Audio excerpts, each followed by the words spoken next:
Rudolf Sajta, 35 sena mill-Vjura, inżamm taħt arrest wara li ssib filgħodu tressaq il-qorti akkużat li assoċja ruħu ma' persuni oħra bilan li jbieħ jew jitraffika droga. Dan hekk kif il-Pulizija resqet lilu flimkien ma' żewġ Taljani brabta mal-iktar sejba ta' droga 550 kg kannabis li l-Pulizija qabdet fil-lejl ta' bejn il-ħamis u l-ġimgħa.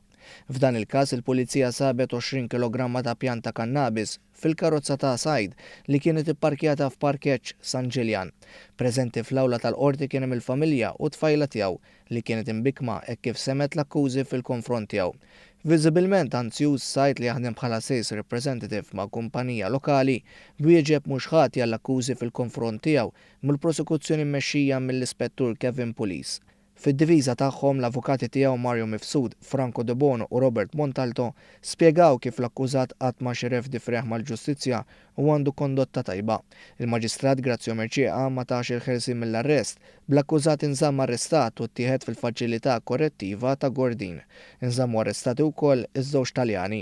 Angelo Penna ta' 60 sena minn Katania li huwa mingħajr impjieg kien sit it-trakkijiet li ġew fihom instabu mal-530 kg raża tal-kannabis. Fit-trakkijiet instabu wkoll flus li mill-investigazzjonijiet tal-Pulizija rriżultaw li jammontaw mal-200,000 euro. Apparti li ġie akkużat bi traffikar u importazzjoni ta' droga, kien akkużat ukoll batti ta' ħasil ta' flus ġejjin minn attivitajiet illegali.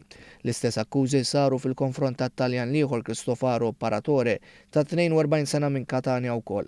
It-Taljani fil-qorti kienu assistiti minn avukati ta' għajnuna legali u ma wieġbu mhux ħatja ma natawx il-ħelsien mill-arrest. Il-Maġistrat Grazzjo Merċieqa talab is-sekwestru tal-assi ta' 3 akkużati. Intant One News jinsab informat li l-Pulizija għadha għaddejja bl-investigazzjoni tagħha dwar is-żewġ irġiel Sloveni li wkoll ġew arrestati brabta ma' dan il-każ li jidher li mhux se jitresqu l-qorti għalissa.